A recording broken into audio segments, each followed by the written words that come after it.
Hello. I'm going to read a book to you, a very old book from Nicholas Flammel. Nicholas Flammel, his exposition of the hieroglyphical figures which he caused to be painted upon an arch in St. Innocent's churchyard in Paris, together with the Secret Booke of Artephius and the Epistle of Iohn Pontanus, concerning both the theoricke and the practice of the Philosophers Stone. Okay, so what I'm going to read to you is the first part, his exposition of the hieroglyphical figures which are painted on an arch in a churchyard in Paris, and he's explaining what the meaning is of each of these pictures painted, even down to the colors, the symbolism. And then I'm going to skip the Secret Booke of Artephius and read the last part, which is the Epistle of Iohn Pontanus. So let's get started. So first there's a dedication.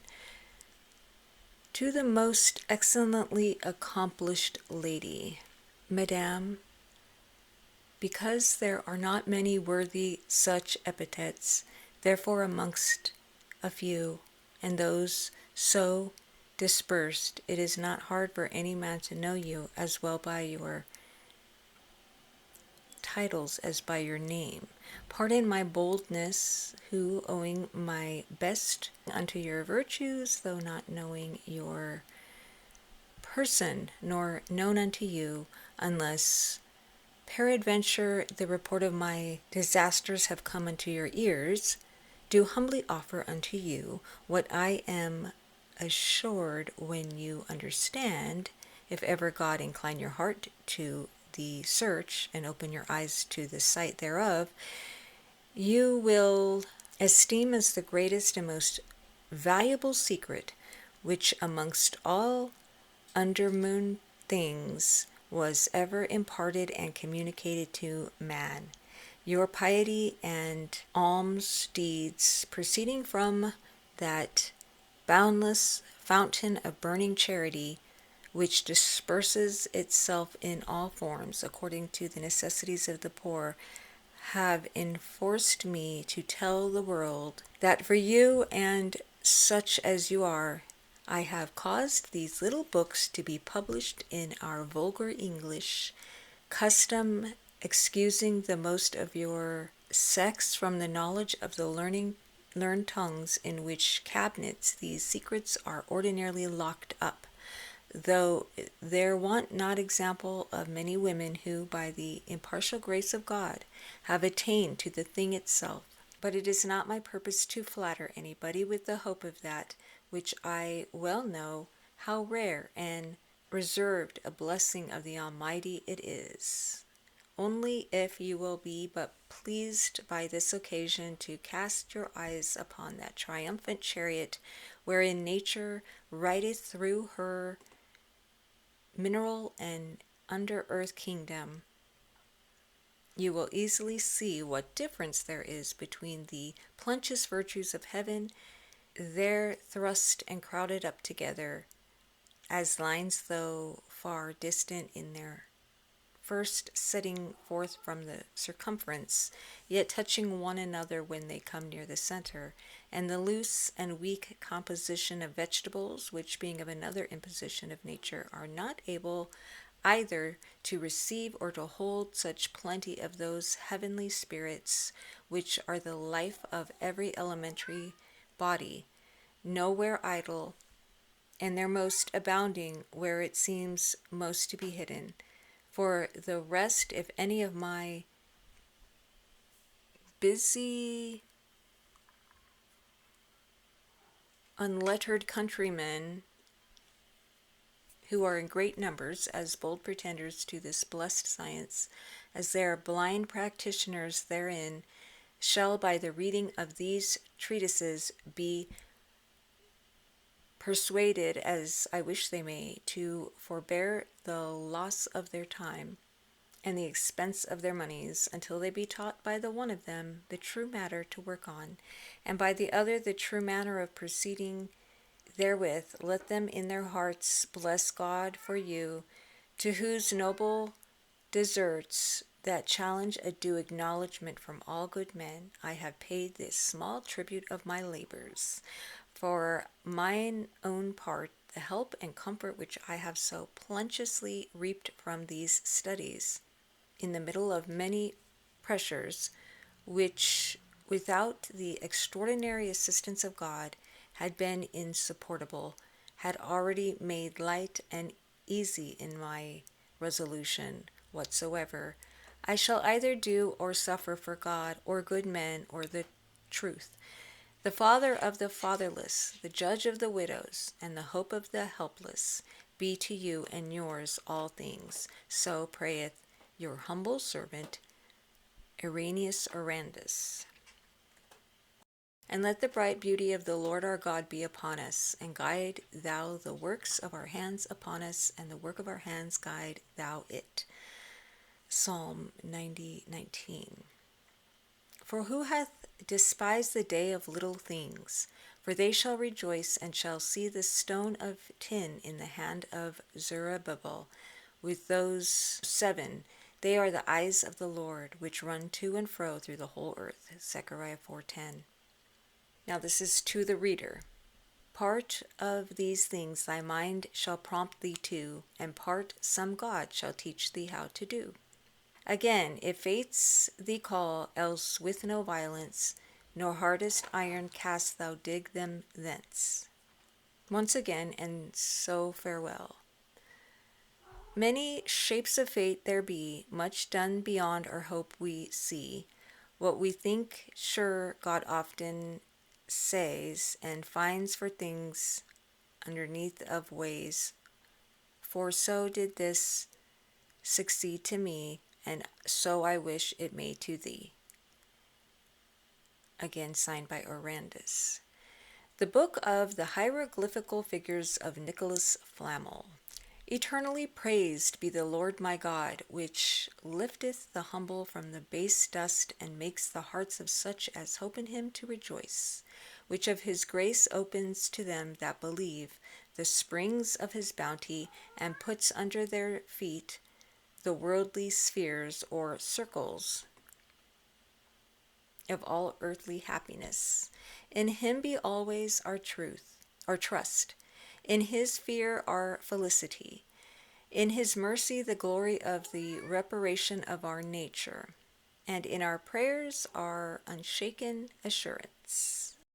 And thou, O God Almighty, as thy benignity has vouchsafed to open upon earth before me, thy unworthy servant, all the treasures of the riches of the world, O may it please thy great clemency, then, when I shall be no more in the number of the living, to open unto me the treasures of heaven, and to let me behold thy divine face, the majesty whereof is a delight unspeakable, and the ravishing joy whereof never ascended into the heart of living man. I ask it of thee for our Lord Jesus Christ, thy well-beloved Son, his sake, who in the unity of the Holy Spirit liveth with the world without end. Amen. The Introduction. Although that I, Nicholas Flammel, notary, and abiding in Paris, in this year 1319, and dwelling in my house in the street of Notaries, near unto the chapel of St. James of the Butchery, although I say that I learned but a little Latin, because of the small means of my parents, which nevertheless were by them that envy me the most accounted honest people, yet by the grace of God and the intercession of the blessed saints in paradise of both sexes, and principally of St. James of Galicia, I have not wanted the understanding of the books of the philosophers, and in them learned their so hidden secrets. And for this cause there shall never be any moment of my life when I remember this high good, wherein upon my knees, if the place will give me leave, or otherwise, In my heart with all my affection I shall not render thanks to this most benign God, which never suffers the child of the just to beg from door to door, and deceives not them which wholly trust in his blessing. Whilst, therefore, I, Nicholas Flammel, notary, after the decease of my parents, got my living in our art of writing, by making inventories, dressing accounts, and summing up the expenses of tutors and pupils, there fell into my hands, for the sum of 2 florins, a gilded book, very old and large.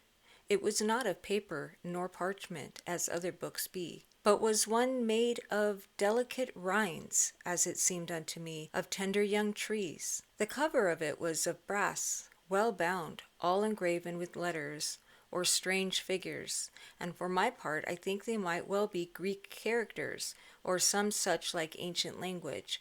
Sure I could not read them, and I know well they were not notes nor letters of the Latin nor of the Gaul, for of them we understand a little. As for that which was within it, the leaves of bark or rind were engraven, and with admirable diligence written, with a point of iron, in fair and neat Latin letters colored. It contained thrice 7 leaves, for so were they counted in the top of the leaves, and always every 7th leaf was without any writing. But instead thereof, upon the first 7th leaf, there was painted a virgin, and serpents swallowing her up. In the second 7th, a cross, where a serpent was crucified. And in the last 7th, where there were painted deserts or wildernesses, in the middle whereof ran many fair fountains, from whence there issued out a number of serpents, which ran up and down here and there. Upon the first of the leaves was written in great capital letters of gold, Abraham the Jew, prince, priest, Levite, astrologer, and philosopher to the nation of the Jews, by the wrath of God, dispersed among the gavels, sendeth health. After this it was filled with great execrations and curses with this word Maranatha, which was often repeated there, against every person that should cast his eyes upon it, if thee were not sacrificer or scribe. He that sold me this book knew not what it was worth, no more than I when I bought it. I believe it had been stolen or taken from the miserable Jews, or found hid in some part of the ancient place of their abode. Within the book, in the 2nd leaf, he comforted his nation, counseling them to flee vices, and above all idolatry, attending with sweet patience the coming of the Messiah, which should vanquish all the kings of the earth, and should reign with his people in glory eternally. Without doubt, this had been some very wise and understanding man. In the 3rd leaf, and in all the other writings that followed, to help his captive nations to pay their tributes unto the Roman emperors, and to do other things which I will not speak of, he taught them in common words the transmutation of metals. He painted the vessels by the sides, and he advertised them of the colors and of all the rest, saving of the first agent, of the which he spake not a word, but only, as he said, in the 4th and 5th leaves entire he painted it, and figured it with very great cunning and workmanship. For although it was well and intelligibly figured and painted, yet no man could ever have been able to understand it without being well skilled in their Kabbalah, which goes by tradition, and without having well studied their books. The 4th and 5th leaves, therefore, was without any writing, all full of fair figures, enlightened, or as it were enlightened, for the work was very exquisite. First he painted a young man, with wings at his ankles, having his hand a caducan rod, writhen about with two serpents, wherewith he struck upon a helmet which covered his head. He seemed to my small judgment to be the god Mercury of the pagans. Against him there came running and flying with open wings a great old man, who upon his head had an hourglass fastened, and in his hands a hook or scythe like death, with the which in terrible and furious manner he would have cut off the feet of Mercury. On the other side of the fourth leaf he painted a fair flower on the top of a very high mountain, which was forshaken with the north wind. It had the foot blue, the flowers white and red, the leaves shining like fine gold, and round about it the dragons and griffins of the north made their nests and abode. On the fifth leaf there was a fair rose tree, flowered in the middlest of a sweet garden, climbing up against a hollow oak, at the foot whereof boiled a fountain of most white water, which ran headlong down into the depths, notwithstanding it first passed among the hands of infinite people, which digged in the earth, seeking for it. But because they were blind, none of them knew it, except here and there one which considered the weight. On the last side of the fifth leaf there was a king with a great falcon, who made to be killed in his presence by some soldiers a great multitude of little infants, whose mothers wept at the feet of the unpitiful soldiers, the blood of which infants was afterwards by other soldiers gathered up and put in a great vessel, wherein the sun and the moon came to bathe themselves. And because that this history did represent the more part of that of the innocents slain by Herod, and that in this book I learned the greatest part of the art, this was one of the causes why I placed in their churchyard these hieroglyphic symbols of this secret science. And thus you see that which was in the first 5 leaves. I will not represent unto you that which was written in good and intelligible Latin in all the other written leaves, for God would punish me, because I should commit a greater wickedness than he who, as it is said, wished that all the men of the world had but one head, that he might cut it off at one blow. Having with me therefore this fair book, I did nothing else day nor night, but study upon it, understanding very well all the operations that it showed, but not knowing with what matter I should begin, which made me very heavy and solitary, and caused me to fetch many a sigh. My wife Perenelle, whom I loved as myself, and had lately married, was much astonished at this, comforting me and earnestly demanding if she could by any means deliver me from this trouble. I could not possibly hold my tongue, but told her all, and showed her this fair book, whereof at the same instant that she saw it, she became as much enamored as myself, taking extreme pleasure to behold the fair cover, gravings, images, and portraits, whereof notwithstanding she understood as little as I. Yet it was a great comfort to me to talk with her and to entertain myself what we should do to have the interpretation of them. In the end I caused to be painted within my lodging, as naturally as I could, all the figures and portraits of the 4th and 5th leaf, which I showed to the greatest clerks in Paris, who understood thereof no more than myself. I told them they were found in a book that taught the Philosophers Stone, but the greatest part of them made a mock both of me and of that blessed stone, excepting one called Master Anselm, which was a licentiate in physic, and studied hard in this science. He had a great desire to have seen my book, and there was nothing in the world which he would not have done for a sight of it. But I always told him that I had it not. I made him a large description of the method. He told me that the first portrait represented time, which devoured all, and that according to the number of the 6 written leaves, there was required the space of 6 years to perfect the stone. And then he said, we must turn the glass and see it no more.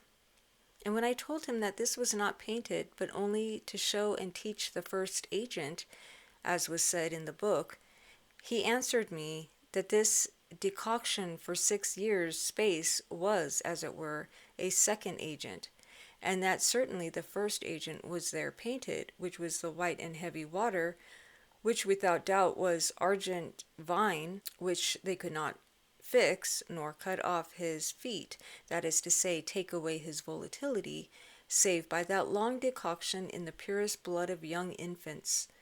For in that this argent vine being joined with gold and silver, was first turned with them into an herb, like that which was there painted, and afterwards by corruption into serpents, which serpent being then wholly dried and decocted by fire, were reduced into powder of gold, which should be the stone. This was the cause that during the space of 21 years I tried 1,000 breweries, yet never with blood, for that was wicked and villainous. For I found in my book that the philosophers called blood the mineral spirit, which is in the metals, principally in the sun, moon, and Mercury, to the assembling whereof I always tended, yet these interpretations for the most part were more subtle than true, or futile than true. Not seeing therefore in my works the signs at the time written in my book, I was always to begin again. In the end, having lost all hope of ever understanding those figures for my last refuge, I made a vow to God and St. James of Galicia to demand the interpretation of them at some Jewish priest in some synagogue of Spain, whereupon, with the consent of Perenelle, carrying with me the extract of the pictures, having taken the pilgrim's habit and staff, in the same fashion as you may see me, without this same arch in the churchyard, in the which I put these hieroglyphical figures, where I have also set against the wall on the one and the other side a procession, in which are represented by order all the colors of the stone, so as they come and go, with this writing in French. Much pleaseth God procession, if it be done in devotion. Which is, as it were, the beginning of King Hercules, his book, which entreateth of the colors of the stone, entitled Iris, or the rainbow, in these terms: operis possessio multum naturo e placet, that is, the procession of the work is very pleasant unto nature.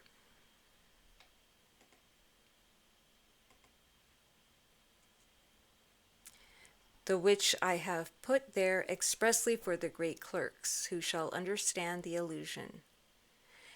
In this same fashion, I say, I put myself upon my way, and so much I did that I arrived at Montjoy, and afterwards at St. James, where with great devotion I accomplished my vow.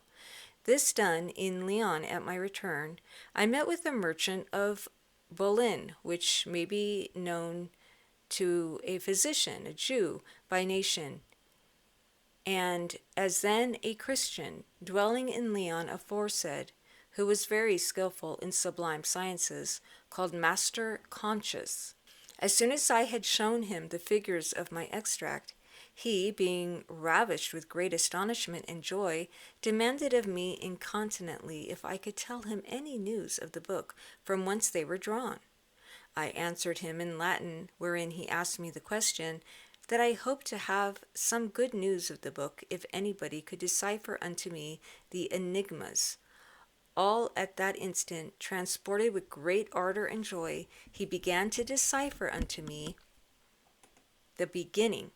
But to be short, he well content to learn news where this book should be, and I to hear him speak, and certainly he had heard much discourse of the book, but, as he said, as of a thing which was believed to be utterly lost.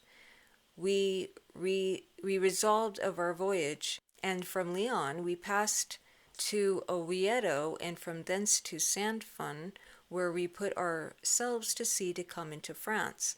Our voyage had been fortunate enough, and already, since we were entered into this kingdom, he had most truly interpreted unto me the greatest part of my figures, where even unto the very points and pricks he found great mysteries, which seemed unto me wonderful. When arriving at Orleans, this learned man fell extremely sick, being afflicted with excessive vomitings, which remained still with him of those he had suffered at sea.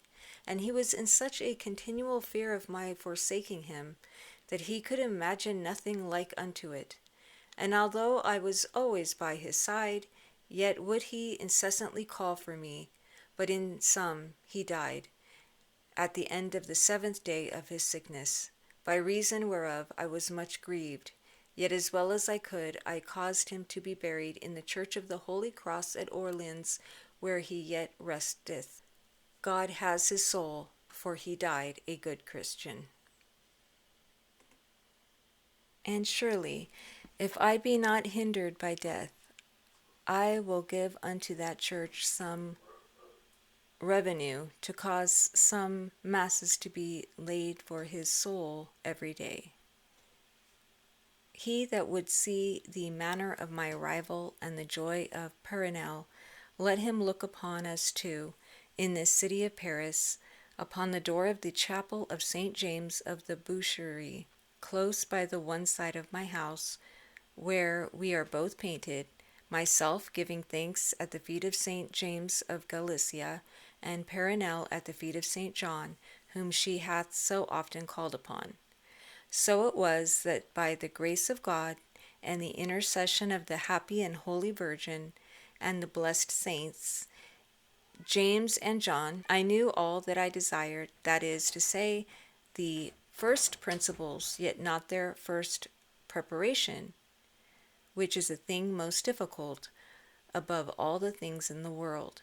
But in the end I had that also, after long errors of 3 years, or thereabouts, during which time I did nothing but study and labor, so as you may see me without this arch, where I have placed my processions against the 2 pillars of it, under the feet of St. James and St. John, praying always to God with my beads in my hand, reading attentively within a book, and poising the words of the philosophers, and afterwards trying and proving the diverse operations which I imagined to myself by their only words.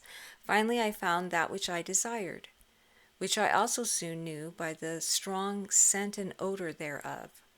Having this, I easily accomplished the mastery for knowing the preparation of the first agents, and after following my book according to the letter, I could not have missed it, though I would.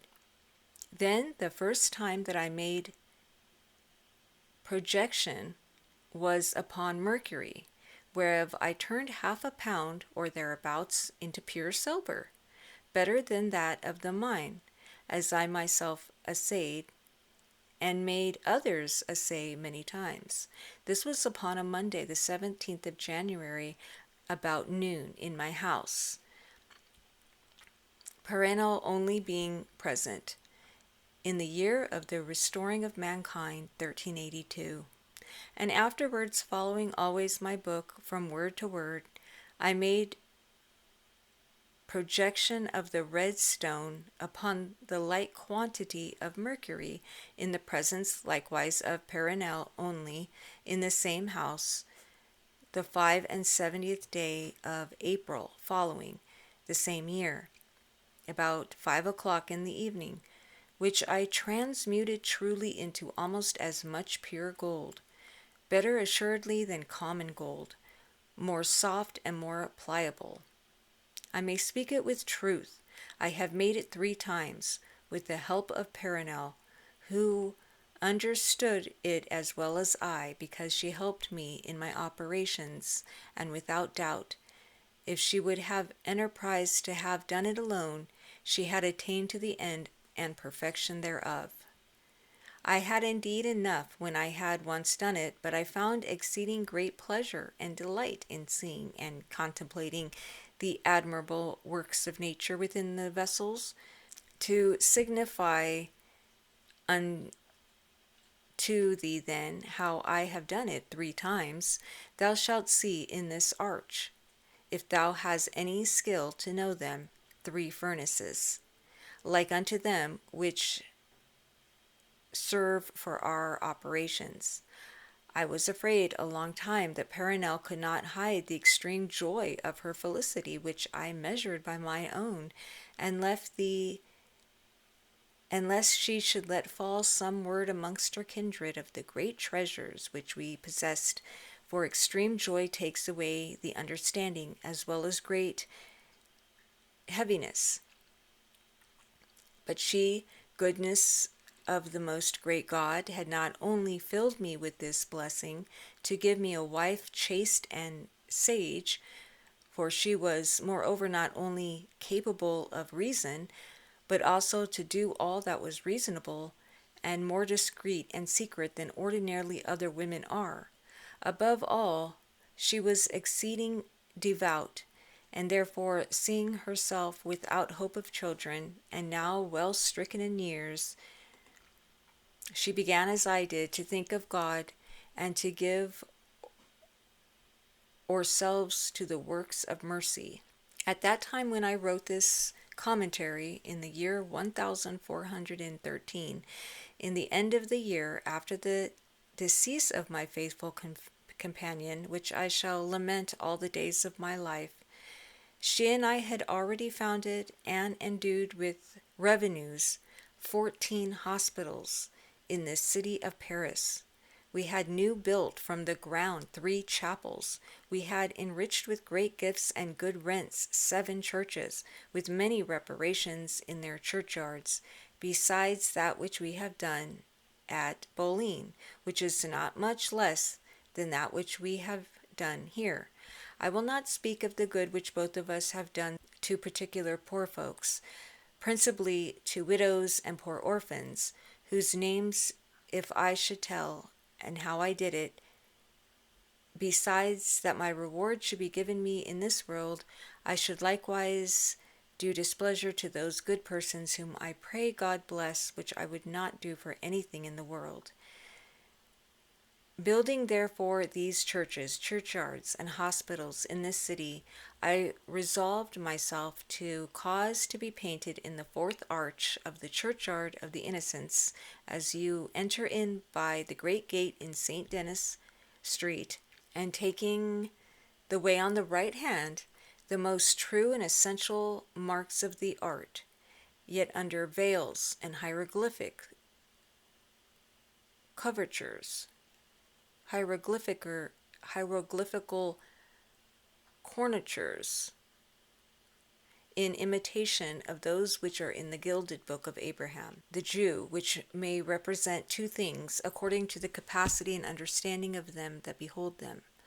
First, the mysteries of our future and undoubted resurrection at the day of judgment, and coming of good Jesus, whom may it please to have mercy upon us, a history which is well agreeing to a churchyard. And secondly, they may signify to them which are skilled in natural philosophy all the principal and necessary operations of the mastery. These hieroglyphic figures shall serve as 2 ways to lead unto the heavenly life. The first and most open fence, teaching the sacred mysteries of our salvation, as I will show hereafter. The other teaching every man that hath any small understanding in the stone, the lineary way of the work, which being perfected by any one, the change of evil into good, takes away from him the root of all sin, which is covetousness, making him liberal, gentle, pious, religious, and fearing God. How evil forever he was before, for from thenceforward he is continually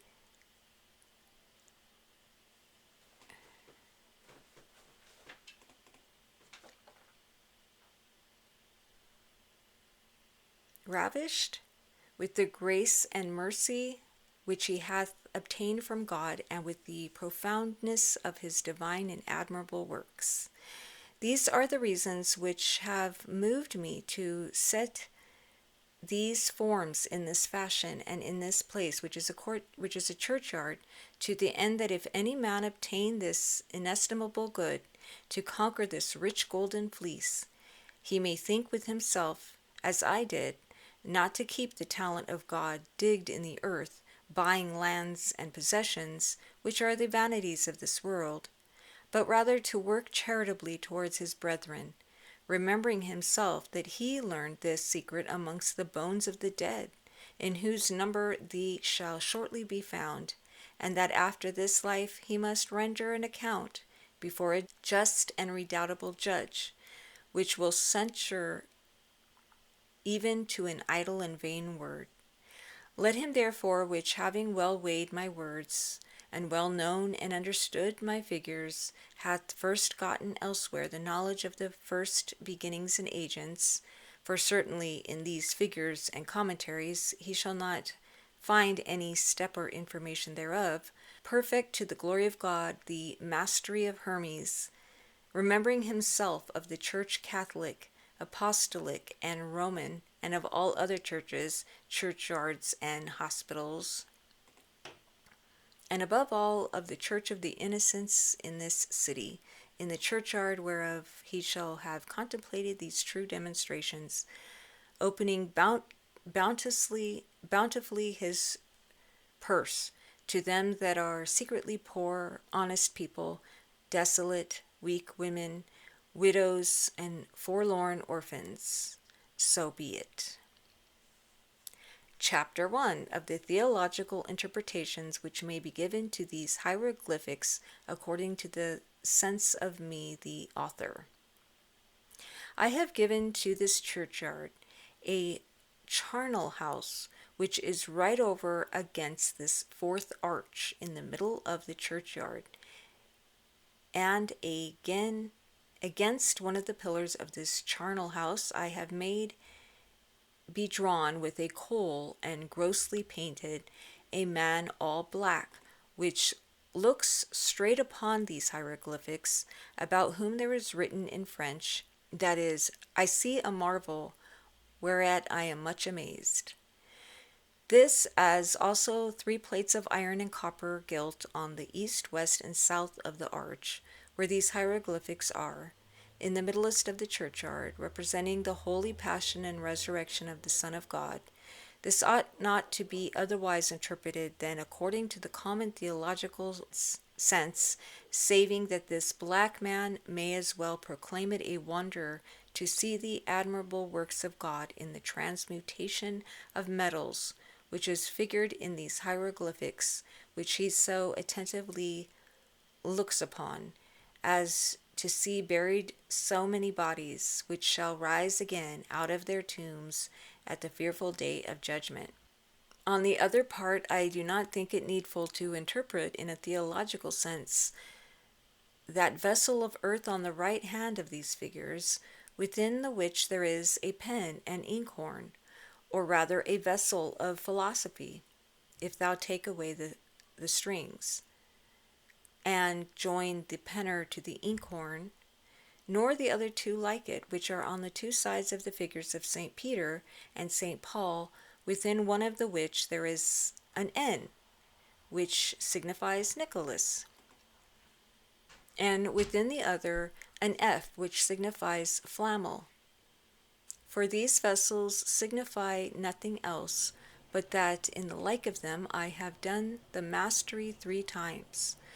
Moreover, he that will also believe that I have put these vessels in form of scutcheons to represent this pen and inkhorn, and the capital letters of my name, let him believe it if he will, because both these interpretations are true.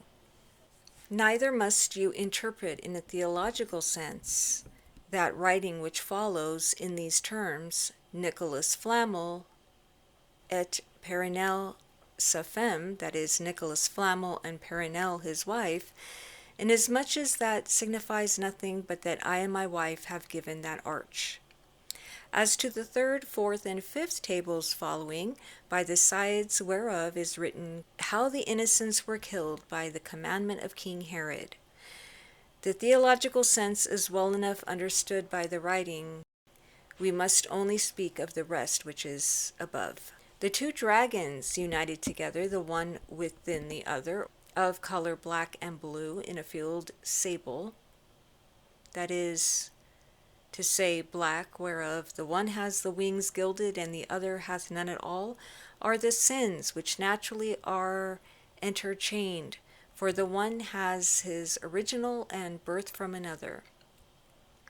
Of them some may be easily chased away, as they come easily, for they flee towards us every hour, and those which have no wings can never be chased away, such as is the sin against the Holy Ghost.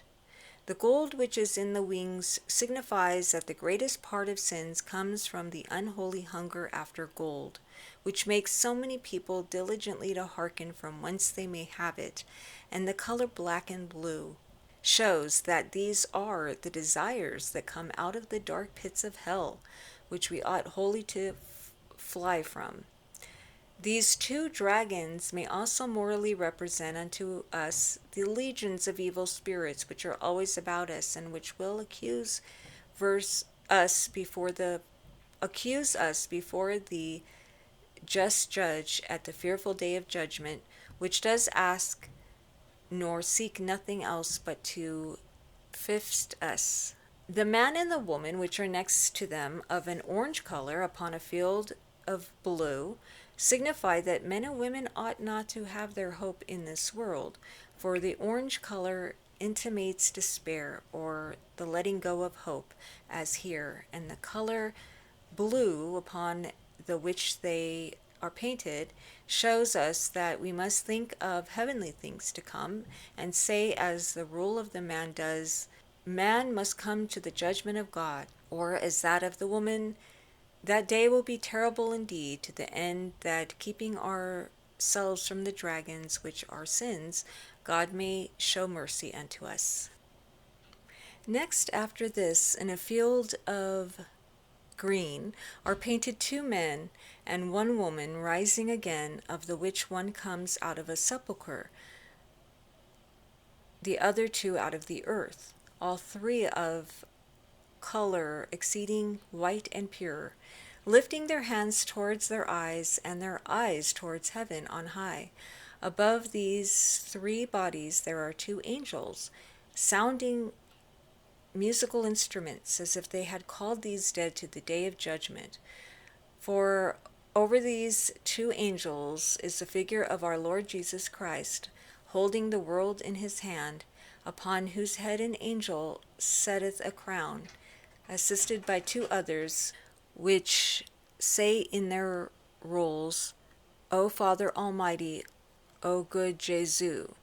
On the right side of this Savior is painted St. Paul, clothed with white and yellow, with a sword, at whose feet there is a man clothed in a gown of orange color, in which there appeared pleats or folds of black and white, which picture resembles me to the life, and demands pardon of his sins, holding his hands joined together, from between which proceed these words written in a roll, Blot out the evils that I have done. On the other side of the left hand is St. Peter with his key, clothed in reddish yellow, holding his hand upon a woman clad in a gown of orange color, which is on her knees, representing to the life perennial, which holds her hands joined together, having a roll where is written, Christ, I beseech thee, be pitiful. Behind whom there is an angel on his knees, with a roll that says, All hail thou Lord of angels. There is also another angel on his knees behind my image, on the same side that St. Paul is on, which likewise holds a roll, saying, O King everlasting. All this is so clear according to the explication of the resurrection and future judgment, that is to say, easily befitted thereto, So it seems this arch was not painted for any other purpose but to represent this. And therefore we need not stay any longer upon it, considering that the least and most ignorant may well know how to give it this interpretation. Next, after the three that are rising again, come two angels, more of an orange color, upon a blue field, saying in their rolls, "Arise, you dead, come to the judgment of my Lord."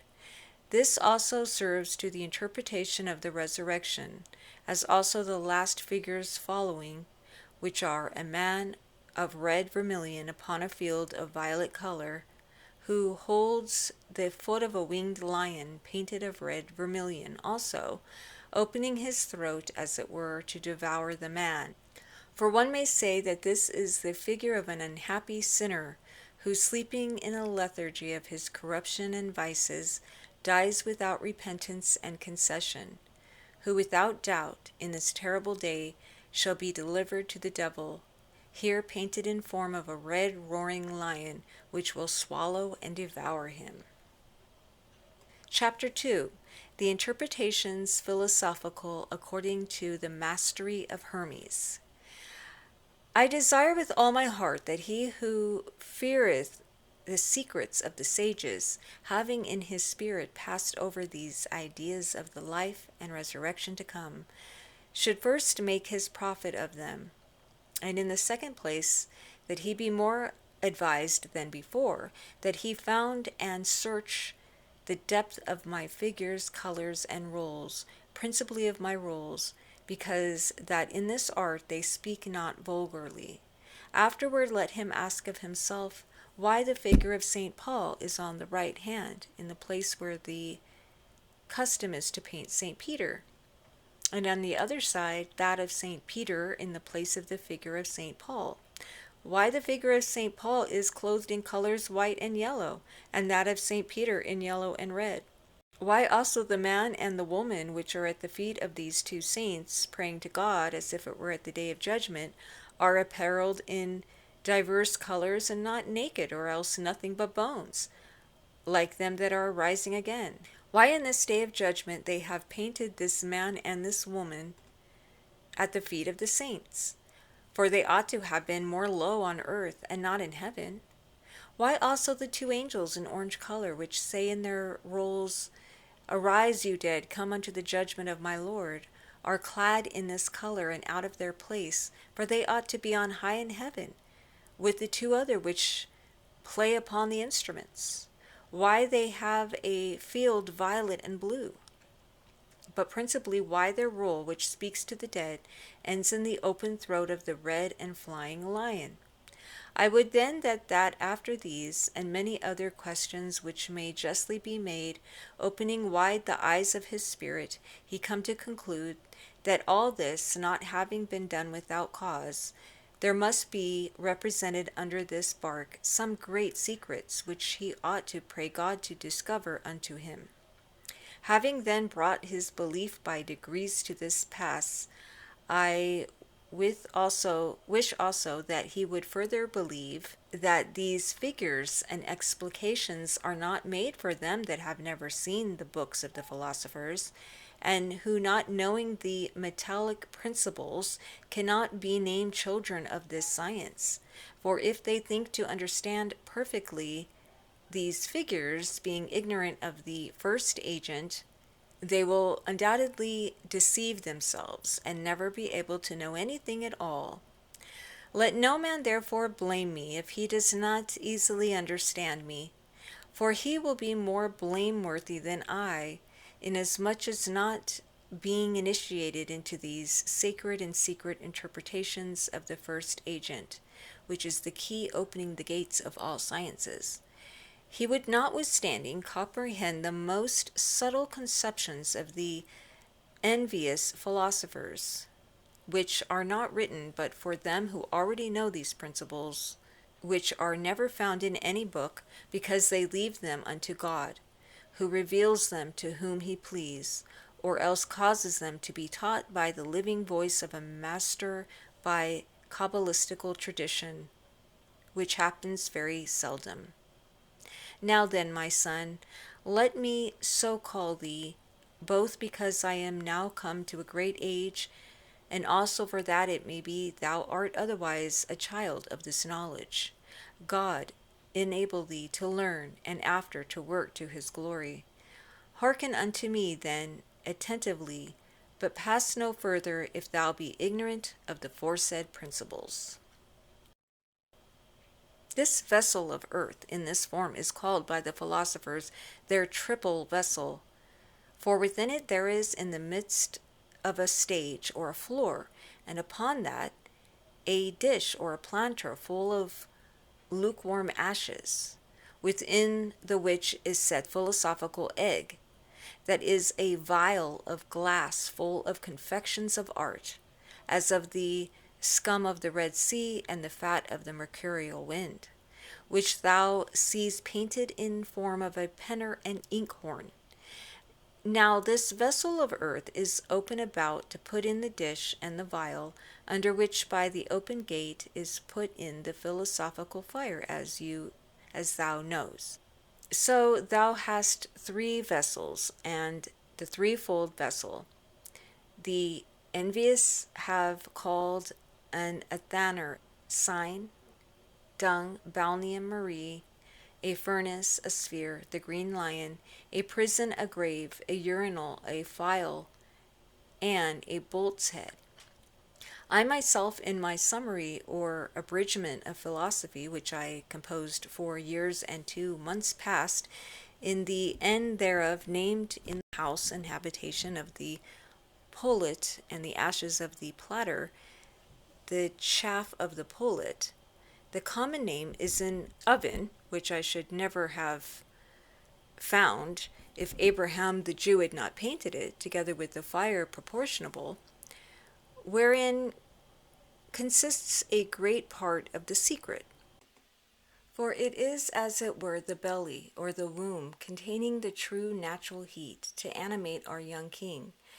If this fire be not measured klebanically, saith Khalid the Persian, son of Jacus, if it be kindled with afward, saith Pythagoras, if thou fire thy vessel, saith Morian, and maketh it feel the heat of the fire, it will give thee a box on the ear, and burn his flowers before they be risen from the depth of his marrow, making them come out red rather than white. And then thy work is spoiled, as also if thou make too little fire, for then thou shalt never see the end, because of the coldness of the natures, which shall not have had motion sufficient to digest them together. The heat then of thy fire in this vessel shall be, as saith Hermes and Rufinus, according to the winter, or rather, as saith Diomedes, according to the heat of a bird, which begins to fly so softly from the sign of Aries to that of Cancer. For know that the infant at the beginning is full of cold phlegm and of milk, and that too vehement heat is an enemy of the cold and moisture of our embryon, and that the two enemies, that is to say, our two elements of cold and heat, will never perfectly embrace one another, but by little and little, having first long dwelt together in the midst of the temperate heat of their bath, and being changed by long decoction into sulphur incombustible. Govern therefore sweetly with equality and proportion thy proud and haughty natures, for fear lest if thou favor one more than another, they which naturally are enemies do grow angry against thee through jealousy and dry choler, and make thee sigh for it a long time after.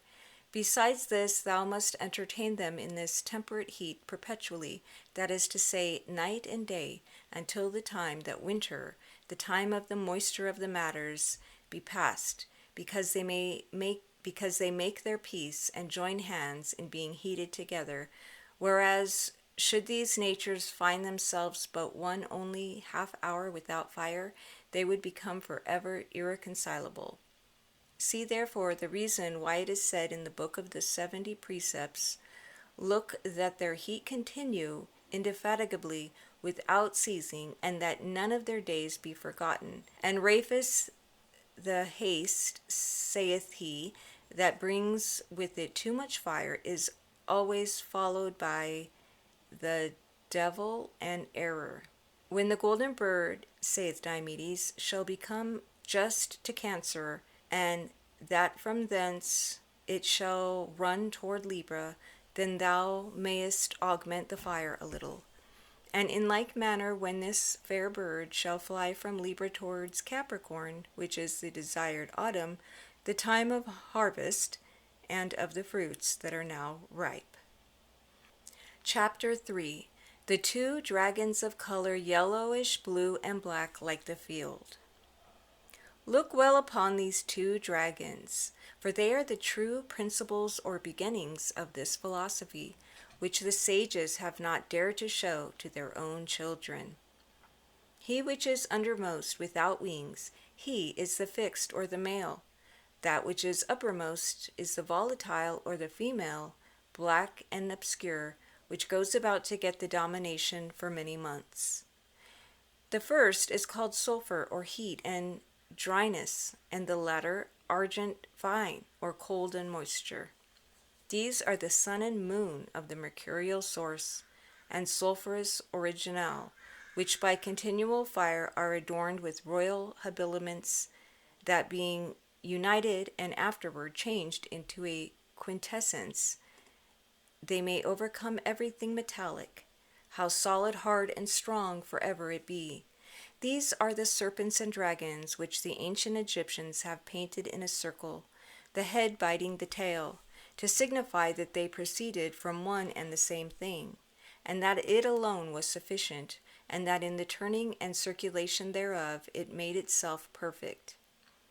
These are the dragons which the ancient poets have feigned did without sleeping keep and watch the golden apples of the gardens of the virgins Hesperides. These are they upon whom Jason, in his adventure for the golden fleece, poured the broth or liquor prepared by the fair Medea of the discourse, of whom the books of the philosophers are so full, that there is no philosopher that ever was, but he hath written of it, from the time of the truth-telling Hermes Trismegistus, Orpheus, Pythagoras, Artephius, Moranius, and the other following, even unto myself.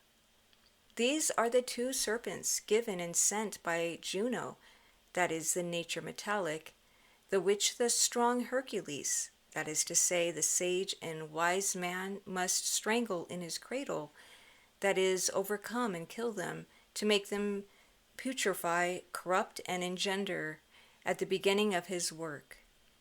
These are the two serpents wrapped and twisted round about the cadeus or rod of Mercury, with the which he exercises his great power and transforms himself as he liveth.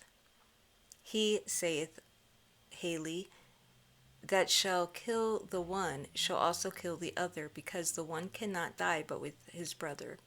These two then, which Anison calls the Khorasan bitch and the Armenian dog, these two, I say, being put together in the vessel of the sepulchre, do bite one another cruelly, and by their great poison and furious rage, they never leave one another from the moment that they have seized on one another, if the cold hinder them not, till both of them by their flavoring venom are mortal, and mortal hurts be all of a gore of blood over all the parts of their bodies, and finally killing one another, be stewed in the proper venom, which after their death changes them into living and permanent water, before which time they lose in their corruption and purification their first natural forms, to take afterwards one only new, more noble and better form.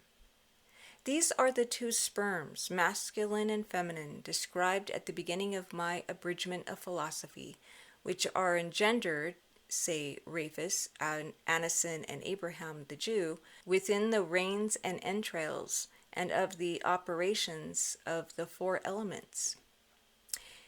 These are the radical moisture of metals, sulfur and argent vine, not vulgar, and such as are sold by the merchants and apothecaries, but those which give us those two fair and dear bodies which we love so much. These two sperms, saith Democritus, are not found upon the earth of the living. The same, saith Avicen, but he addeth that they gather them from the dung, odor, and rottenness of the sun and moon.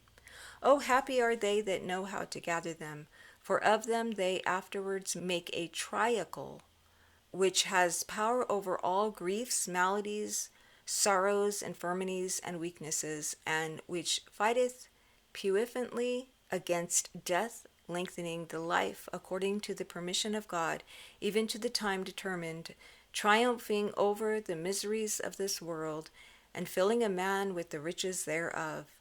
Of the two dragons, or principles metallic, I have said in my fore-alleged summary that the enemy would by his heat inflame his enemy, and that then, if they take not heed, they should see in the air a venomous fume, and a stinking worse in flame and in poison than the envenomed head of a serpent and Babylonian dragon.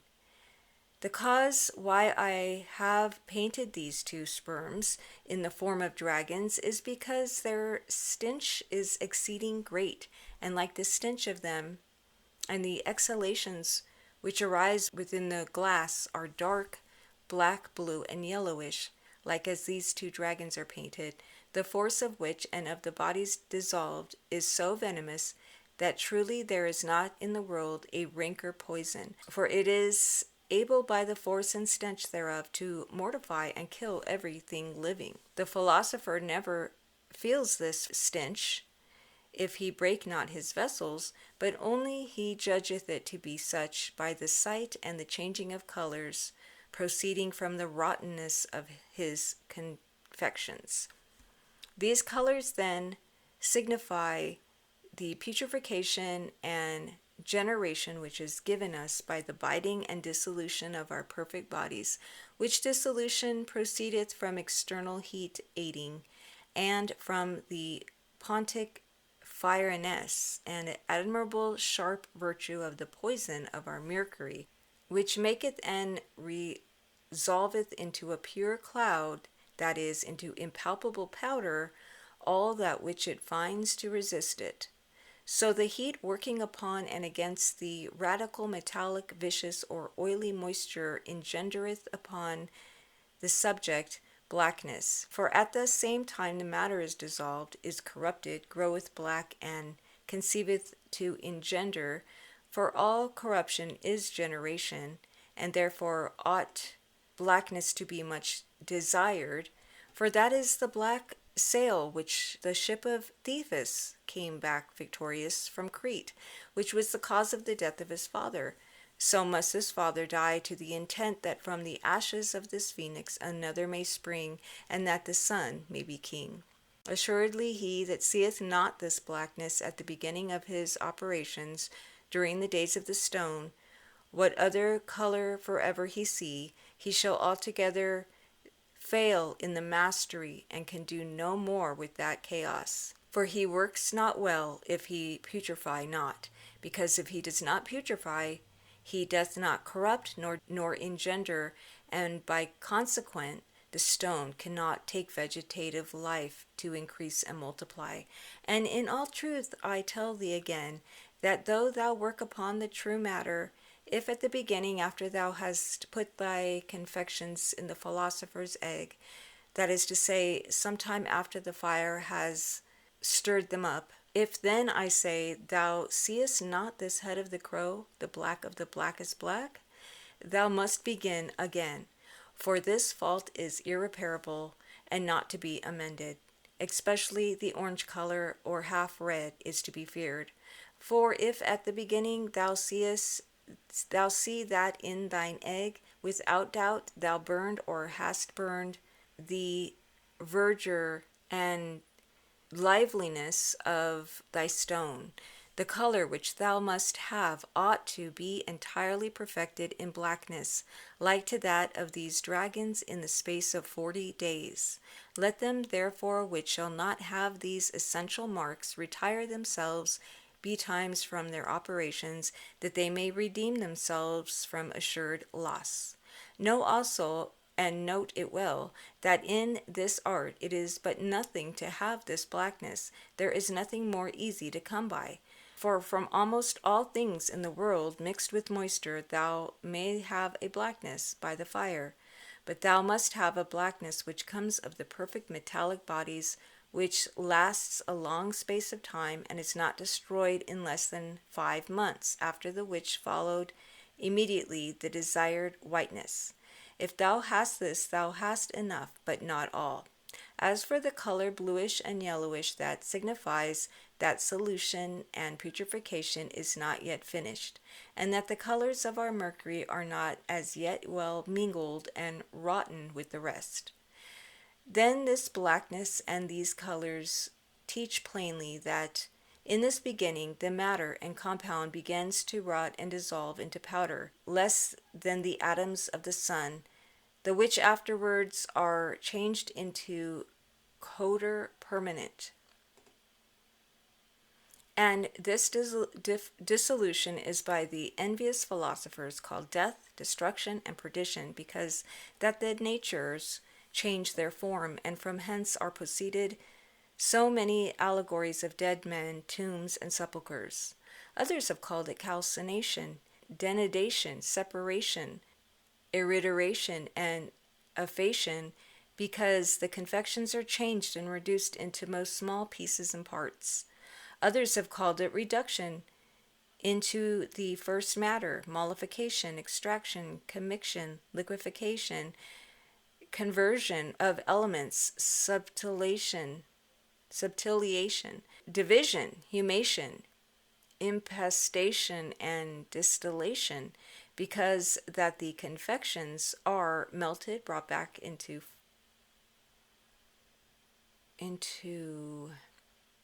I'm not sure, softened and circulated within the glass.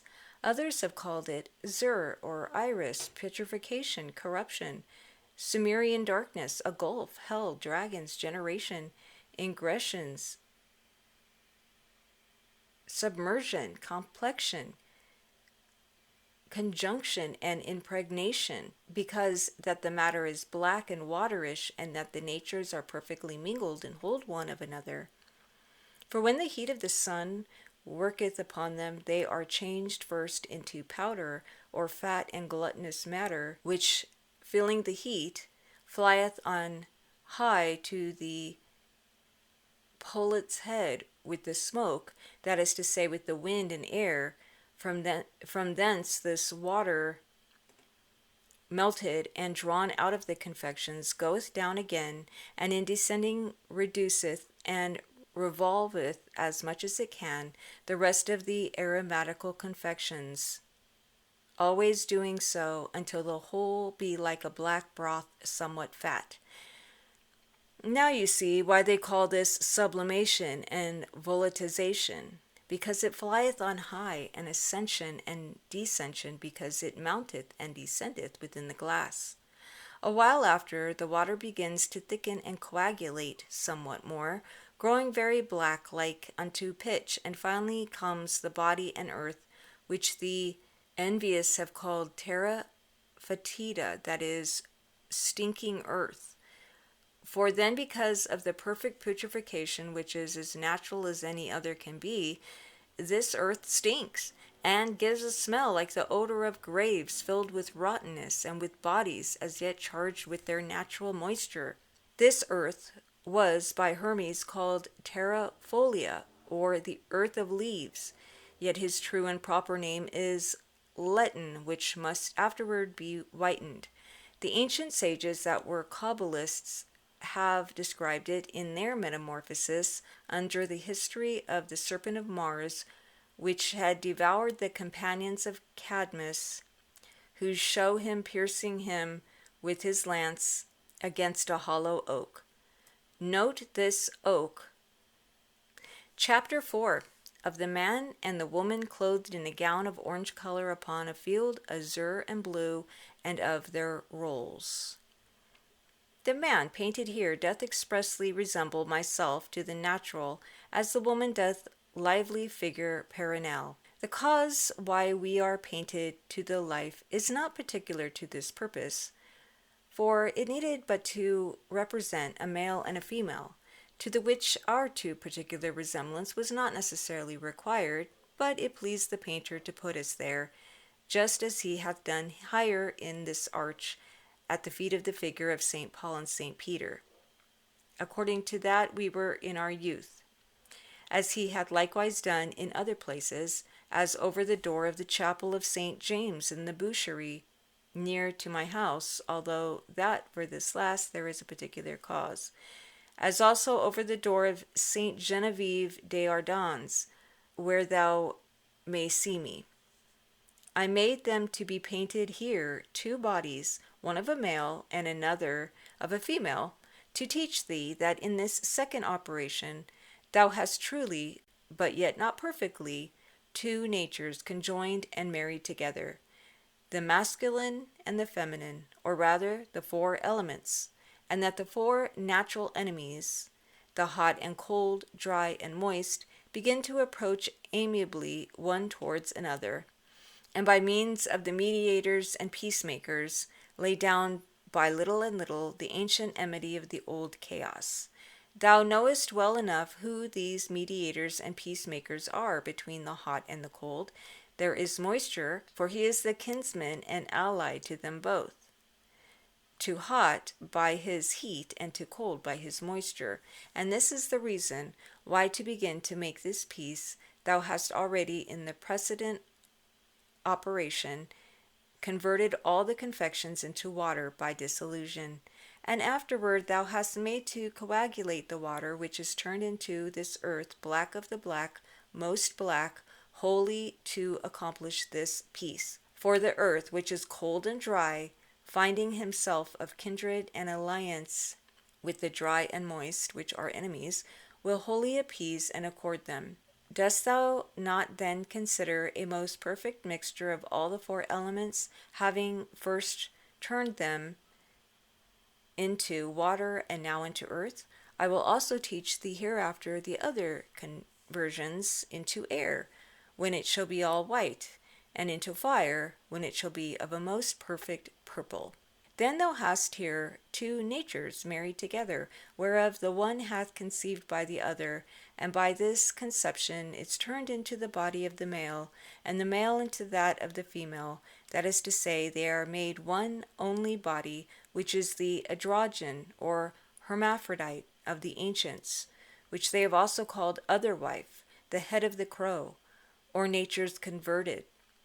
In this fashion I paint them here, because thou hast 2 natures reconciled, which, if they be guided and governed wisely, can form an embryon in the womb of the vessel, and afterwards bring forth a most purificant king, invincible and incorruptible, because it will be an admirable quintessence.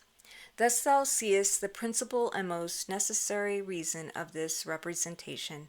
The second cause, which is also well to be noted, was because I must of necessity paint 2 bodies, because in this operation it behoveth that thou divide that which has been coagulated, to give afterwards nourishment, which is milk of life, to the little infant when it is born, which is endued by the living God with the vegetable soul.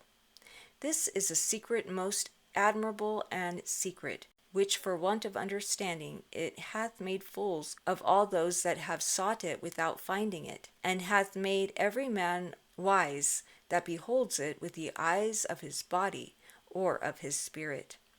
Thou must then make 2 parts and portions of this coagulated body, the one of which shall serve for azeth to wash and cleanse the other, which is called letten, which must be whitened. He which is washed is the serpent Python, which, having taken his being from the corruption of the slime of the earth, gathered together by the waters of the deluge, when all the confections were water, must be killed and overcome by the arrows of the god Apollo, by the yellow sun, that is to say, by our fire equal to that of the sun. He which washeth, or rather the washings, which must be continued with the other moiety, these are the teeth of that serpent, which the sage workman, the valiant Theseus, will sow in the same earth, from whence there shall spring up armed soldiers, which shall in the end discomfit themselves, suffering themselves by opposition to resolve into the same nature of the earth, and the workman to bear away his deserved conquests. It is of this that the philosophers have written so often, and so often repeated it. It dissolves itself, it congeals itself, it makes itself black, it makes itself white, it kills itself, and it quickens itself. I have made their field be painted azure and blue, to show that I do but now begin to get out from the most blackness, for the azure and blue is one of the first colors that the dark woman lets us see, that is to say, moisture giving place a little to heat and dryness. The man and woman are almost all orange-colored, to show that our bodies, or our body, which the wise men here call rebus, has not as yet digestion enough, and that the moisture from whence comes the black, blue, and azure is but half vanquished by the dryness. For when dryness bears rule, all will be white, and when it fighteth with, or is equal to the moisture, all will be in part according to these present colors. The envious have also called these confections in this operation Numus, Athelia, Arena, Boridus, Corsical, Camber, Alber, Oris, Dunic, Randeric, Kukul, the Bricus, Epithemic, Ixer, etc., which they have commanded to make white. The woman hath a white circle in form of a roll around her body, to show thee that rebus will begin to become white in that very fashion, beginning first at the extremities, round about this white circle. Scala Philosophoru, that is, the book entitled The Philosopher's Ladder, saith this: the sign of the first perfect whiteness is the manifestation of a certain little circle of hair, that is, passing over the head, which will appear on the sides of the vessels round about the matter in a kind of a serene or yellowish color. There is written in their rules, Homo veniet ad indicium Dei, that is, man shall come to the judgment of God. Truly that will be a terrible day. These are not passages of Holy Scripture, but only sayings which speak according to the theological sense of the judgment to come. I have put them there to serve myself of them towards him that beholds only the gross outward and most natural artifice, taking the interpretation thereof to concern only the resurrection. And also it may serve for them that, gathering together the parables of the science, take to them the eyes of Lynceus to pierce deeper than the visible objects. There is then, man shall come to the judgment of God. Certainly that day shall be terrible. That is as if I should have said, it behooves that this come to the color of perfection, to be judged and cleansed from all his blackness and filth, and to be spiritualized and whitened. Surely that day will be terrible, yet certainly, as you shall find in the allegory of Aristeus, horror holds us imprisoned by the space of 80 days in the darkness of the waters, in the extreme heat of the summer, and in the troubles of the sea. All which things ought first to pass before our King can become white, coming from death to life, to overcome afterwards all his enemies, to make thee understand yet somewhat better this albification, which is harder and more difficult than all the rest. For till that time thou mayst err at every step, But afterwards thou canst not, except thou break thy vessels. I have also made for thee this table following. Chapter 5. The figure of man, like that of St. Paul, clothed with a robe, white and yellow, bordered with gold, holding a naked sword, having at his feet a man on his knees, clad in a robe of orange color, black and white, holding a roll. Mark well this man in the form of St. Paul, clothed in a robe entirely of a yellowish white.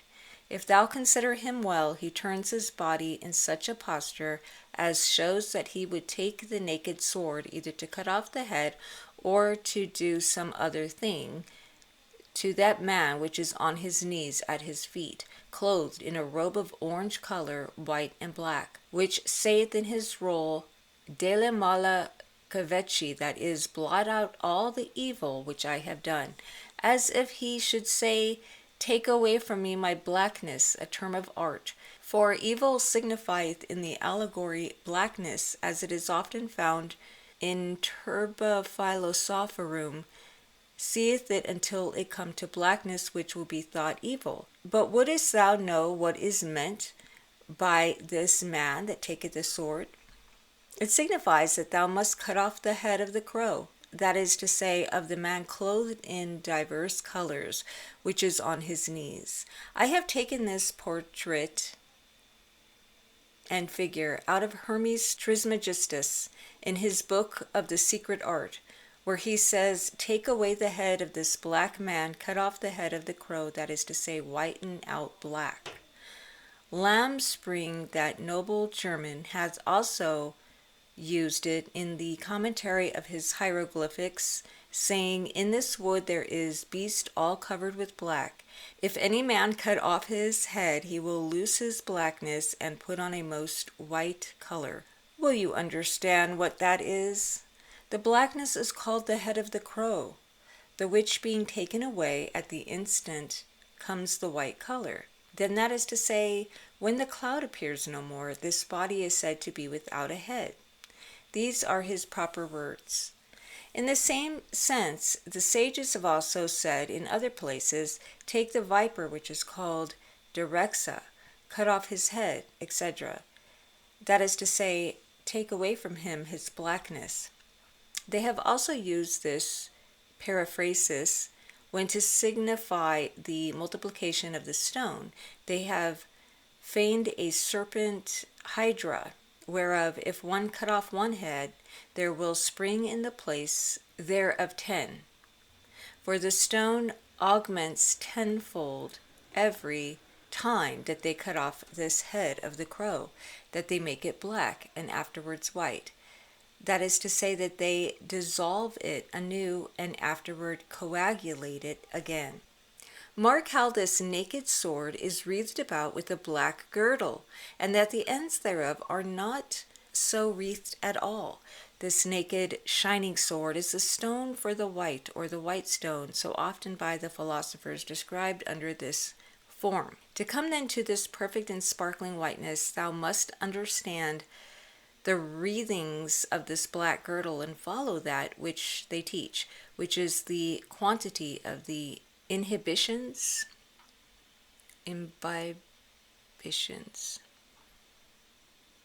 The two ends which are not wreathed about all represent the beginning and the ending.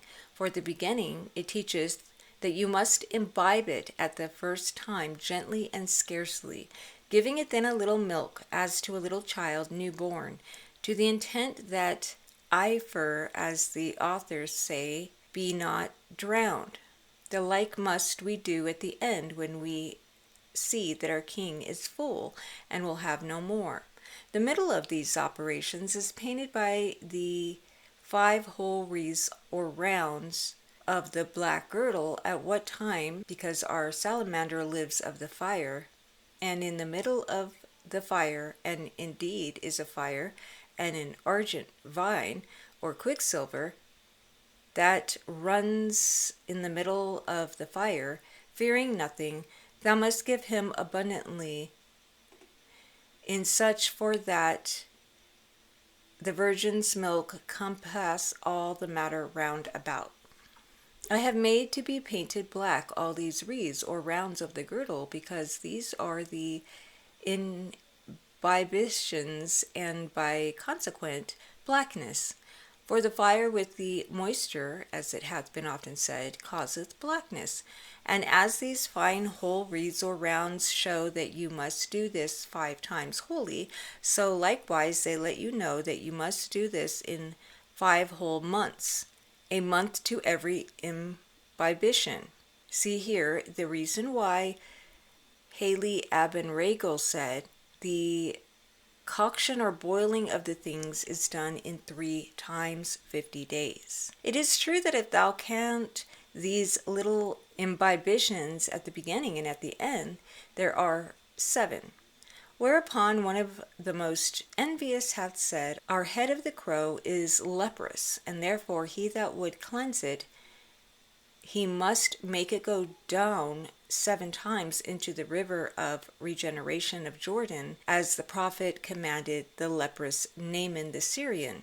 Comprehending herein the beginning, which is but of a few days, the middle and the end, which is also very short, I have then given thee this table to tell thee that thou must whiten my body which is upon the knees, and demandeth no other thing.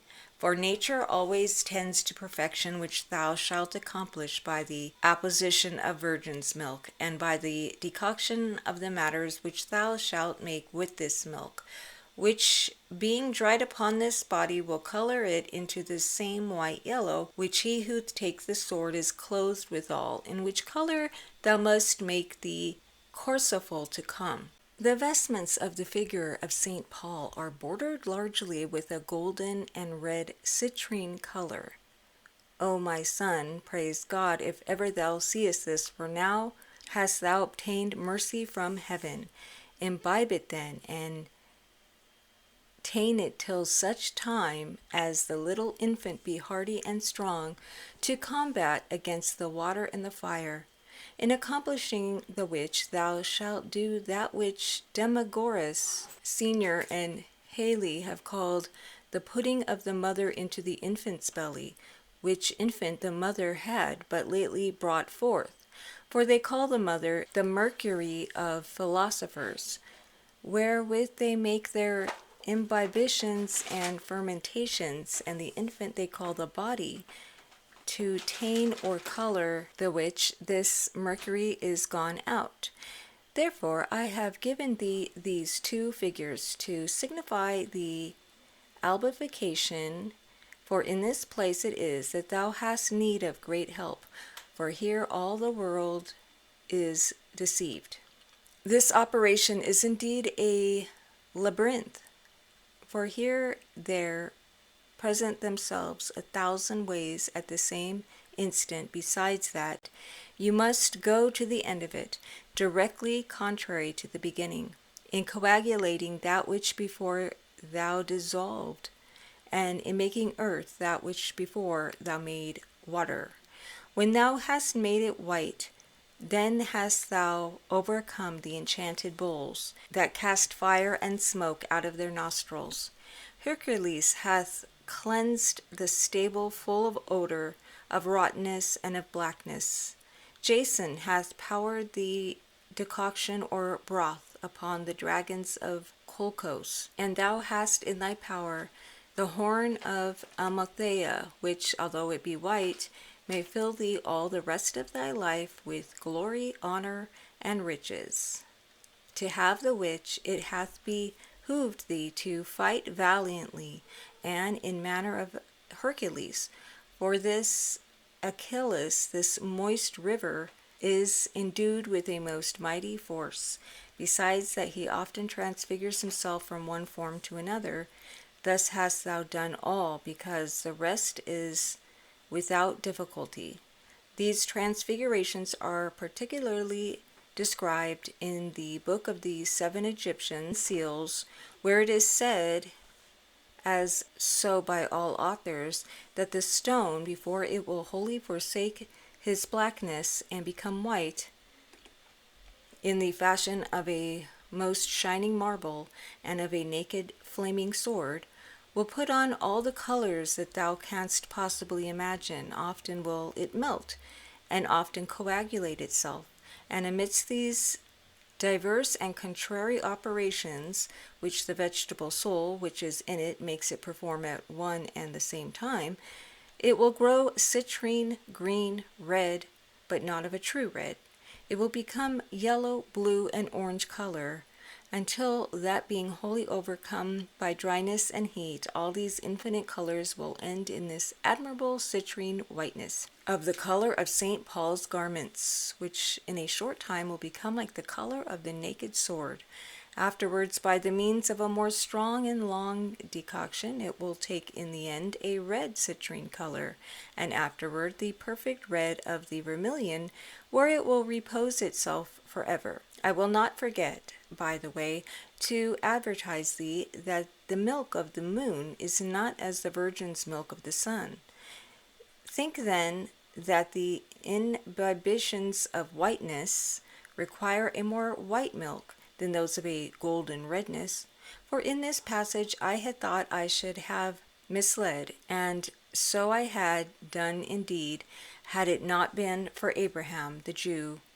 For this reason I have made to be painted for thee the figure which taketh the naked sword, in the color which is necessary for thee, for it is the figure of that which whiteneth. Chapter 6. Upon a green field 3 resuscitants, or which rise again, 2 men and 1 woman, altogether white, 2 angels beneath, and over the angels the figure of our Saviour coming to judge the world, clothed with a robe which is perfectly citrine white. I have so made to be painted for thee a field vert, because that in this decoction the confections become green, and I keep this color longer than any other after the black. This greenness shows particularly that our stone has a vegetable soul, and that by the industry of art it is turned into a true and pure tree, to bud abundantly, and afterwards to bring forth infinite little sprigs and branches. O happy green, saith the Rosary, which dost produce all things. Without thee nothing can increase, vegetate, nor multiply. The 3 folk rising again, clothed in sparkling white, represent the body, soul, and spirit of our white stone.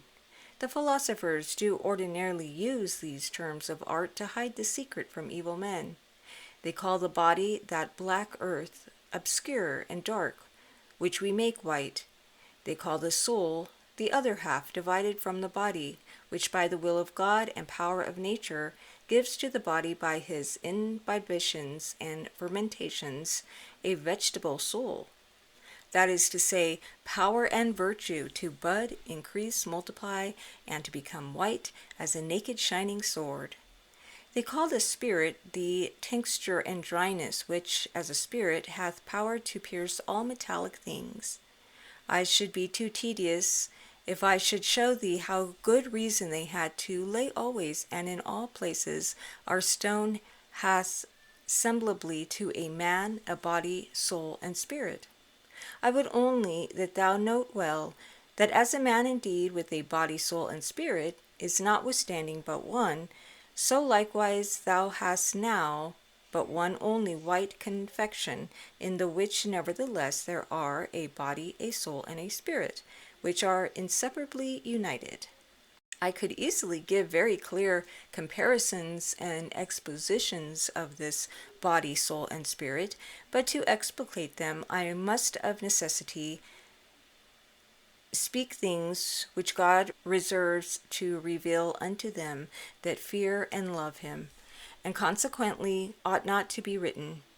I have then made to be painted here a body, a soul, and a spirit, all white, as if they were rising again, to show thee that the sun and moon and Mercury are raised again in this operation, that is to say, are made elements of air and whitened. For we have there heretofore called the blackness death, and so continuing the metaphor, we may call whiteness life, which cometh not but with and by a resurrection. The body, to show this more plainly, I have made to be painted, lifting up the stone of his tomb, wherein it was enclosed. The soul, because it cannot be put into the earth, it comes not out of a tomb, but only I have made it be painted amongst the tombs, seeking its body, in form of a woman, having her hair dishevelled. The spirit, which likewise cannot be put in a grave, I have made to be painted in fashion of a man coming out of the earth, not from a tomb. They are all white, so the blackness, that is, death, is vanquished, and they being whitened are from henceforward incorruptible. Now lift up thine eyes on high, and see our King coming, crowned and raised again, which has overcome death, the darkness and moistures. Behold him in the form wherein our Saviour shall come, who shall eternally unite unto him all pure and clean souls, and will drive away all impurity and uncleanness, as being unworthy to be united to his divine body. So by comparison, but first asking leave of the Catholic, Apostolic, and Roman Church to speak in this manner, and praying every debonair soul to permit me to use this similitude, see here our white elixir, which from henceforward will inseparably unite unto himself every pure metallic nature, changing it into his own most fine silvery nature, rejecting all that is impure, strange, and heterogeneal, or of another kind. Blessed be God, which of his goodness gives us grace to be able to consider this sparkling white, more perfect and shining than any compound nature, and more noble next after the immortal soul than any substance having life, or not having life, for it is a quintessence, a most pure silver, that has passed the copel, and is 7 times refined, saith the royal prophet David. It is not needful to interpret what the 2 angels signify, that play on instruments over the heads of them which are raised again.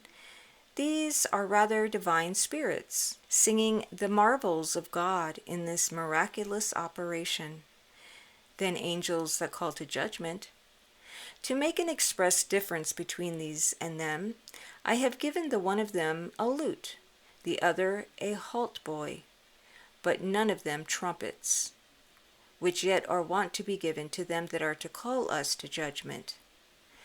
The like may be said of the 3 angels which are over the head of our Saviour, whereof the one crowneth him, and the other 2 assisting, say in their rolls, O Pater omnipotens, O is bone, that is, Almighty Father, O good Jesu, in rendering unto him eternal thanks. Chapter 7. Upon a field violet and blue, 2 angels of an orange color, and their rolls. This violet and blue field herewith, that being so pass from the white stone to the red, thou must imbibe it with the little virgin's milk of the sun, and that these colors come out of the mercurial moisture which thou hast dried upon the stone. In this operation of rubifying, although thou do imbibe, thou shalt not have much black, but of violet, blue, and of the color of the peacock tail. For our stone is so triumphant in dryness, that as soon as the mercury toucheth it, the nature thereof rejoicing in his like nature, it is joined unto it, and drinketh it greedily. And therefore the black that comes of moisture can show itself but a little, and that under these colors violet and blue, because that dryness, as is said, doth by and by govern absolutely. I have also made to be painted for thee these 2 angels with wings, to represent unto thee that the 2 substances of thy confections, the mercurial and the sulphurous substance, the fixed as well as the volatile, being perfectly fixed together, do also flee together within thy vessel. For in this operation the fixed body will gently mount to heaven, being all spiritual, and from thence it will descend unto the earth, and whether forever thou wilt, following everywhere the spirit which is always moved upon the fire. Inasmuch as they are made one self same nature, and the compound is all spiritual, and the spiritual all corporal, so much hath it been subtilized upon our marble by the precedent operations. The natures, then, are here transmuted into angels, that is to say, are made spiritual and most subtle, so are they now the true tinctures. Now remember thee to begin the rubifying by the opposition of mercury citrine red, but thou must not power on much, and only once or twice, according as thou shalt see occasion. For this operation ought to be done by a dry fire, and by a dry sublimation and calcination. And truly I tell thee here a secret which thou shalt very seldom find written, so far am I from being envious, that would to God every man knew how to make gold to his own will, that they might live, and lead forth to pasture their fair flocks, without usury or going to law, in imitation of the holy patriarchs, using only, as our first fathers did, to exchange one thing for another, and yet to have that they must labor as well as now. Howbeit, for fear to offend God, and to be the instrument of such a change, which peradventure would prone evil, I must take heed to represent or write where it is, that we hide the keys, which can open all the doors of the secrets of nature, or to open or cast up the earth in that place, contenting myself to show the things which will teach every one to whom God shall give permission to know what property the sign of the balance or Libra hath when it is enlightened by the sun and Mercury in the month of October. These angels are painted of an orange color, to let thee know that thy white confections have been a little more digested or boiled, and that the black of the violet and blue hath been already chased away by the fire. For this orange color is compounded of the fair golden citrine red, which thou hast so long waited for, and of the remainder of this violet and blue, which thou hast already in part banished and undone. Furthermore, this orange color showeth that the natures are digested, and by little and little perfected by the grace of God. As for their rule, which says, Arise, you dead, and come unto the judgment of God, my Lord, I have made it be put there only for the theological sense, rather than any other. It ends in the throat of a lion, which is all red, to teach that this operation must not be discontinued until they see the true red purple, wholly like unto the poppy of the hermitage, and the vermilion of the painted lion, saving for multiplying. Chapter 8. The figure of a man, like unto St. Peter, clothed in a robe citrine red, holding a key in his right hand, and laying his left hand upon a woman in an orange-colored robe, which is on her knees at his feet, holding a roll. Look upon this woman clothed in a robe of orange color, which doth so naturally resemble Perenelle, as she was in her youth. She is painted in the fashion of a suppliant upon her knees, her hands joined together at the feet of a man which has a key in his right hand, which hears her graciously, and afterwards stretcheth out his left hand upon her. Would thou know what this meaneth? This is the stone which in this operation demands two things: of the mercury of the sun, of the philosophers, painted under this form of a man, that is to say, multiplication, and a more rich accoutrement, which at this time it is needful for her to obtain, and therefore the man, so laying his hand upon her shoulder, accords and grants it unto her.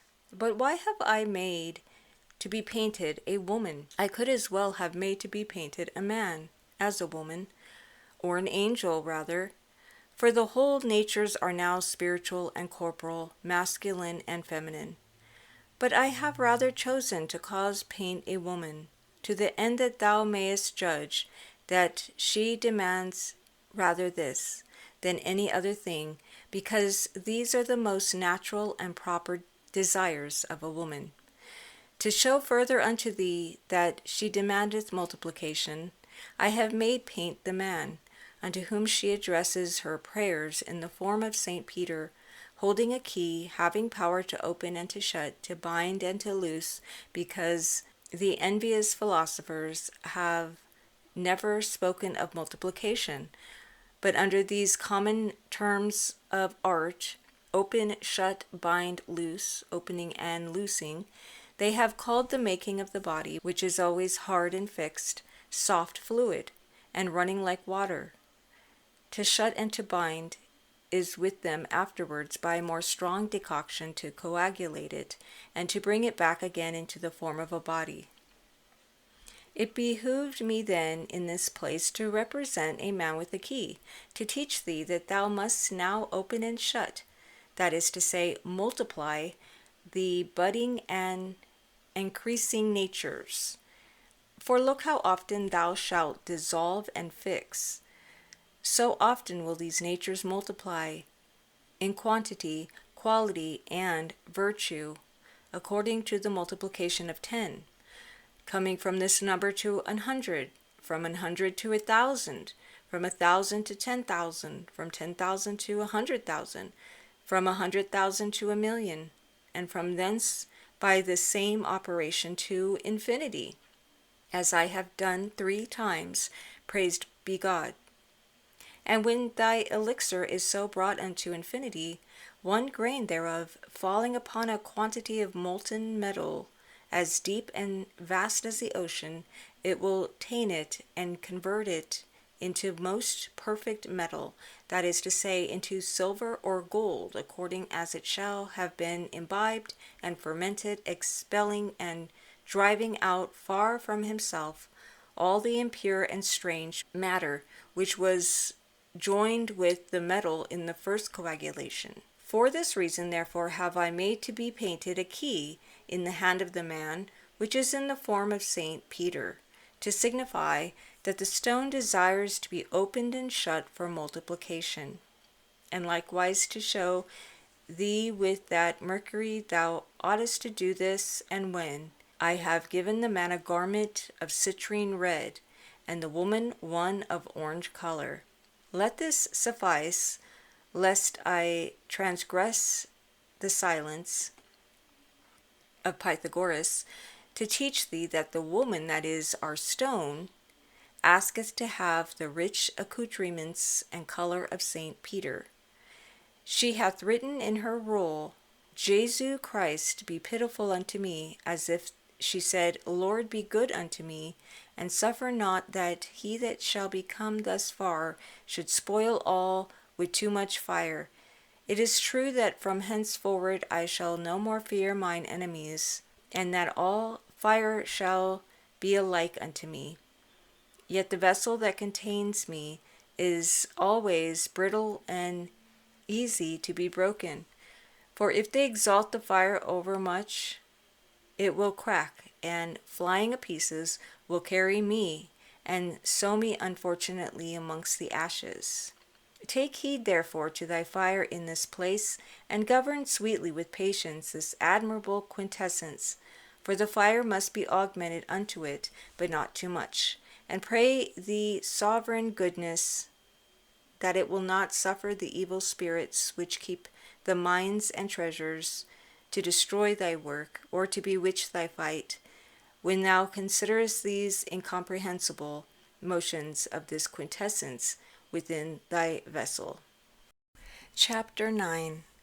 Upon a dark violet field, a man, red, purple, holding the foot of a lion, red as vermilion, which has wings, for it seems would vanish and carry away the man. This field, violet and dark, tells us that the stone has obtained by her full decoction the fair garments that are wholly citrine and red, which she demanded of St. Peter, who was clothed therewith, and that her complete and perfect digestion, signified by the entire citrinity, hath made her leave her old robe of orange color. The vermilion red color of this flying lion, like the pure and clear scarlet in grain, which is of the true granador red, demonstrates that it is now accomplished in all right and equality, and that she is now like a lion, devouring every pure metallic nature, and changing it into her true substance, into true and pure gold, more fine than that of the best mines. Also, she now carries this man out of this vale of miseries, that is to say, out of the discommodities of poverty and infirmity, and with her wings gloriously lifts him up out of the dead and standing waters of Egypt, which are the ordinary thoughts of mortal men, making him despise this life and the riches thereof, and causing him night and day to meditate on God and his saints, to dwell in the imperial heaven, and to drink the sweet springs of the fountains of everlasting hope. Praised be God eternally, which has given us grace to see this most fair and all-perfect purple color, this pleasant color of the wild poppy of the rock, this Tyrian, sparkling and flaming color, which is incapable of alteration or change, over which the heaven itself, nor his zodiac, can have no more domination nor power, whose bright shining rays that dazzle the eyes seem as though they did communicate unto a man some super celestial thing, making him, when he beholds and knows it, to be astonished, to tremble, and to be afraid at the same time. O Lord, give us grace to use it well, to the augmentation of the faith, to the profit of our souls, and to the increase of the glory of this noble realm. Amen. Finis. The Epistle of Iohn Pontanus. I, Iohn Pontanus, have traveled through many countries that I might know some certainty of the Philosopher's Stone, and going through, as it were, all the world, I found many false deceivers, but no true philosophers, yet continually studying and making many doubts, at the length I found the truth. But when I knew the matter in general, I yet erred 200 times before I could attain to the true matter with the operation and practice thereof. First, I began to work with the matter by putrefaction 9 months together, and I found nothing. Then I put it into Baunium Marie for a certain time, and therein I likewise erred. Afterwards I put it in the fire of calcination for 3 months' space, and I wrought amiss. I tried all kinds of distillations and sublimations, as the philosophers, Geber, Archelaus, and all the rest, either say or seem to say, and I found nothing. In sum, I essayed to perfect the subject of the whole art of alchemy by all means possible, to be devised as by dung, baths, ashes, and other fires of divers kinds, which yet are all found in the philosophers' books, but I found no good in them. Wherefore I studied 3 whole years in the books of the philosophers, especially in Hermes alone, whose briefer words do comprehend the whole stone, though he speaks obscurely of the superior and inferior, or that which is above and that which is below, of heaven and earth. Therefore our instrument, which bringeth the matter into being in the beginning, second and third work, is not the fire of a bath, nor of dung, nor of ashes, nor of the other fires which the philosophers have put in their books. What fire is it then which perfects the whole work from the beginning to the ending? Surely the philosophers have concealed it. But I, being moved with pity, will declare it unto you, together with the complement of the whole work. The Philosopher's Stone, therefore, is one, but it has many names, and before thou know it, it will be very difficult. For it is watery, airy, fiery, earthy, phlegmatic, choleric, and melancholy. For it is sulphurous, and it is likewise argent vine, and it has many superfluities, which by the living God are turned into the true essence, our fire being the means. And he that separates anything from this subject, thinking it to be necessary, he truly knows nothing at all in philosophy.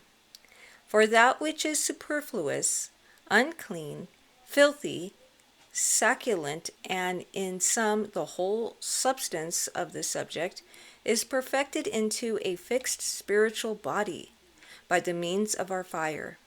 And this the wise men never revealed, and therefore few do come onto the art, thinking that there is some such superfluous and unclean thing. Now we must seek out the properties of our fire, and whether it agree to our matter, after the manner that I have said, to wit, that it may be transmuted, when as that fire does not burn the matter, it separateth nothing from the matter, it divideth not the pure parts from the impure, as all the philosophers say, but it turns the whole subject into purity. It does not sublime, as Geber maketh his sublimations. Arnold likewise and others speaking of sublimations and distillations, to be done in a short time. It is mineral, equal, continual. It vapours not, except it be too much stirred up. It partaketh of sulphur. It is taken from elsewhere than from the matter. It pulls down all things. It dissolveth and congealeth. Likewise it both congeals and calcines, and it is artificial to find out, and is a compendium and near way without any cost, at least with small cost. And that fire is it, with the mean firing. For with a soft fire all the whole work is perfected, and it performs with all the due sublimations. They that should read Geber and all the other philosophers, though they should live 100,000 years, could not comprehend it, because that fire is found by deep and profound meditation only, and then it may be gathered out of books, and not before. And therefore the error of this art is not to find the fire which turns the whole matter into the true stone of the philosophers, and therefore study upon it. For if I had found that first, I had never erred 200 times in my practice upon the matter. Wherefore I do not marvel if so many and great men have not attained unto the work. They do err, they have erred, they will err, because the philosophers have not put the proper agent, save only one, which is named Artephius, but he speaks for himself or by himself. And unless I had read Artephius and felt him speak, I had never come to the complement of the work. But the practice is this: let it be taken and ground with a physical contrition as diligently as may be, and let it be set upon the fire, and that the proportion of the fire be known, to wit, that it only stir up the matter, and in a short time that fire, without any other laying on of hands, will accomplish the whole work, because it will putrefy, corrupt, engender, and perfect, and make to appear the three principal colors, black, white, and red. And by the means of our fire, the medicine will be multiplied, if it be joined with the crude matter, not only in quantity, but also in virtue. With all thy strength, therefore, search out this fire, and thou shalt attain thy wish, because it doth the whole work, and is the key of the philosophers, which they never revealed. But if thou Muse well and profoundly upon the things that have been spoken concerning the properties of the fire. Thou mayest know it, otherwise not. I, being moved with pity, have written these things, but that I may satisfy thee fully. This fire is not transmuted with the matter, because, as I said above, it is not of the matter. These things, therefore, I thought fit to say, and to warn the prudent, that they spend not their money unprofitably, but know what they ought to look after. For by this means they may come to the truth of the art, and not otherwise. Farewell. Finis.